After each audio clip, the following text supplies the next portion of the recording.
தெய்வத்துடைய பரிசுத்த நாமங்களுக்கு துதிகன மகிமை உண்டாவதாக. ரோமர் 14 அதிகாரத்துல விசுவாசத்தில் பலவீனம் உள்ளவர்களை சேர்த்துக் கொள்ளுங்க, குற்றமாக எண்ணாதீங்க, தள்ளாதீங்க, புறக்கணிக்காதீங்க என்று பார்த்தோம். தொடர்ந்தும் 14 வசனம், மற்றவனுடைய வேலைக்காரனை குற்றவாளியாக தீர்க்கிறதற்கு நீ யார்? அவன் நின்றாலும் விழுந்தாலும் அவனுடைய எஜமானுக்கே அவன் உத்தரவாதி. அவன் நிலைநிறுத்தப்படுவான். தேவன் அவனை நிலைநிறுத்த வல்லவராய் இருக்கிறாரே. எந்தொரு மனிதனும் குற்றவாளி என்று நியாயம் தீர்க்க வேதம் ஒருவருக்கும் அனுமதி கொடுக்கல்ல.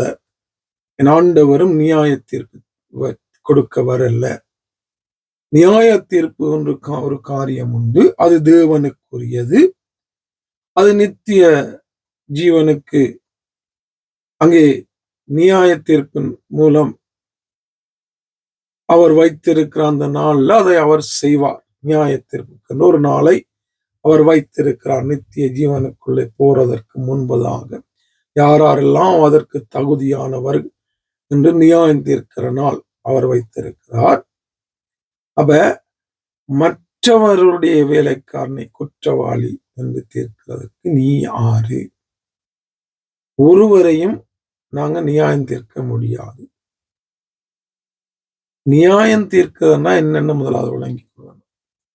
வேதத்துக்கு புறம்பா செய்யறீங்க, வேதத்துக்கு புறம்பா ஊழியம் செய்யறீங்க, சபைகளை நடத்துறீங்க, ஜனங்களை நடத்துறீங்க, போதிக்கிறீங்க, தீர்க்க தரிசனம் சொல்றீங்க, அற்புதங்கள் செய்யறீங்க, வேதத்துக்கு புறம்பா செய்யறீங்க என்று சொல்லுகிறது நியாய தீர்ப்பு கிடையாது. இதை நல்லா வழங்கிக் கொள்ளணும். நியாயம் தீர்க்கிறது என்றா நீ இப்படியான காரியம் செய்கிறபடியால் சில பேர் சபிப்பாங்க. நீ சபிக்கப்பட்டவன், நீ தகுதி இல்லாதவன் தேவனுடைய சமூகத்துக்கு, உனக்கு அங்கே அக்கினி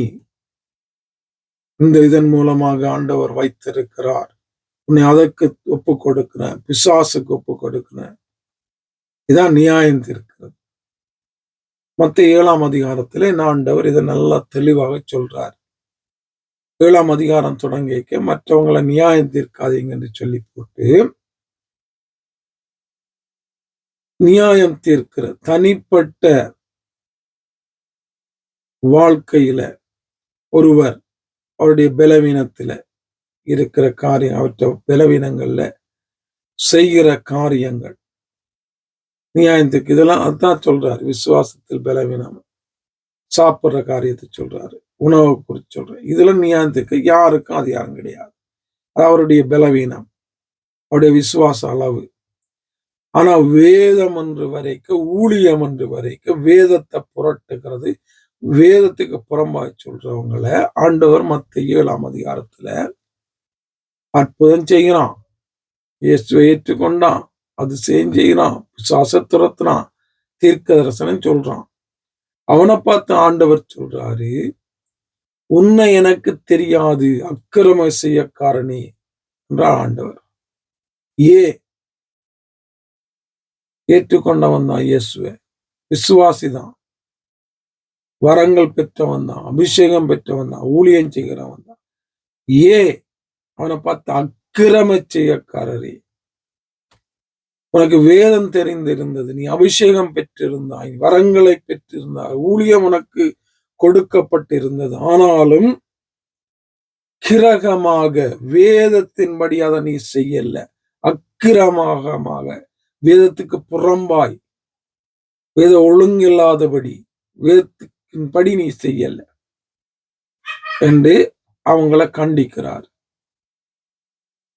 அப்ப கண்டிக்கிறது நியாயம் தீர்க்கிற காரியம் அல்ல.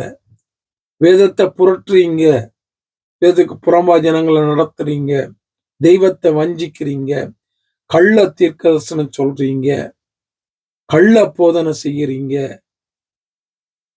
கள்ள அற்புதம் செய்யறீங்க என்று சொல்லுகிறது நியாயம் தீர்க்கிற காரியம் கிடையாது. வேதம் தெய்வத்துக்குரியது. அப்ப தெய்வத்துக்கு வைராக்கியம் காட்ட வேண்டியது என்னல உங்களோட கடமை. ஒருத்தன் வேதத்தை வச்சு புரட்டி அதை விளையாடி அதற்கு எதிராக காரியங்களை செய்து போக பார்த்து கொண்டிருக்க கூடாது. ஆண்டவர் ஆலயத்திற்கு போகும்போது புறா விற்கிறவங்க, காசுக்காக வச்சு அங்க வியாபாரம் பண்றவங்க சவுக்கெடுத்து அடிச்சார். ஏன்? அந்த ஆலயம் எப்படி இருக்க வேண்டும் என்பதான அந்த பக்தி வைராக்கியம், அந்த காரியம் அவர்கிட்ட இருந்தபடியா அதை அவர் செய்தார். அதை அவர் அந்த ஆலயத்தை இருக்க வேண்டிய அந்த எப்படி இருக்க வேண்டும் என்பதை அவர் புரிந்திருந்தபடியாக செய்தார்.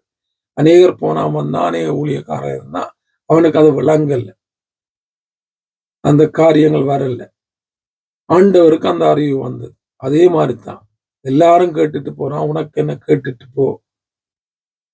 எல்லாரும் கணக்கெடுக்க நீயும் அப்படி போன்னு சொல்றதுக்கு இடம் கிடையாது. உண்மையா வேதத்தை நேசிச்சா, வசனத்தை நேசிச்சா, ஒருத்தன் அதை புரட்டினா, ஒருத்தன் அதுக்கு எதிராக வேலை செய்தா, கள்ள தீர்க்கதரிசனம் சொன்னா, கள்ள அற்புதம் செய்தா, ஜனங்களை வஞ்சித்தா, உண்மையா தெய்வத்தை நேசிக்கும். வேதத்தை நேசிக்கிறேன்னா தெய்வத்தை நேசிக்கிறவன் அதுக்கு இடம் கொடுக்க மாட்டான், கேட்காம இருக்க மாட்டான். அதுல நானும் ஒரு ஆள். அதாலதான் அநேக நேரங்கள்ல இப்படிப்பட்ட கள்ள அற்புதங்கள், கள்ள போதகர்கள், கள்ள தீர்த்த தரிசனங்களை கண்டித்து மனம் மாறு, திருந்து என்று பேசுகிற காரியங்கள் உண்டு. இது நியாயம் தீர்க்கிறதல்ல. இதை நல்லா விளங்கிக் கொள்ளணும். ஜனங்களுக்கு அது வித்தியாசம் தெரியாது. பிள்ளைன்னு சொன்னா நியாயம் தீர்க்கிறதுன்றுவாங்க. நியாயம் தீர்க்கிறதுக்கு எனக்கு எந்த அதிகாரமும் கிடையாது. ஒருத்தனை நரகத்துல போடுறதுக்கோ, ஒருத்தனை நித்திய ஜீவனுக்கு அனுப்புறதுக்கோ எந்த மனுஷனுக்கும் எந்த அதிகாரமும் கிடையாது. அது எனக்கும் கிடையாது, அது எந்த வேலையும் கிடையாது. ஆனா வேதத்துக்கு வைராக்கியம் காட்டும்படியாக ஆவியானவர் கிருபை தந்திருக்கிறார், எனக்குள்ள வாசம் பண்றார். வேதத்தை கொஞ்சமாவது புரிஞ்சபடியா அதுக்கு அந்த வைராக்கியம் உண்டு. அது எப்பவும் நான் சொல்லுவேன், எவ செய்தாலும் அதுக்கு பயப்பட மாட்டேன், தயங்க மாட்டேன். வேதத்தை நேசிக்கிறோமா, தெய்வத்தை நேசிக்கிறோமா? வேதத்துக்கு பயப்படுகிறோமா, தெய்வத்துக்கு பயப்படுகிறோமா? அல்லது அதை புரட்டுறவனுக்கு பயப்படுகிறோமா? தெய்வத்துக்கு வேலை செய்யறோமா, வேதத்துக்கு புரட்டுறவனுக்கு வேலை செய்யறோமா? கவனமா இருக்கணும் ஜனங்க. அதெல்லாம் வேதம் படிக்கணும், தெரியணும், அறியணும், அதுக்கு முக்கியத்துவம் கொடுக்கணும், அதன்படி வாழணும். ஆவியானவர் தொடர்ந்து அப்படியாக நான் நீங்களும் வாழ எங்களுக்கு உதவி செய்து வழி நடத்துவாராக. ஆமென்.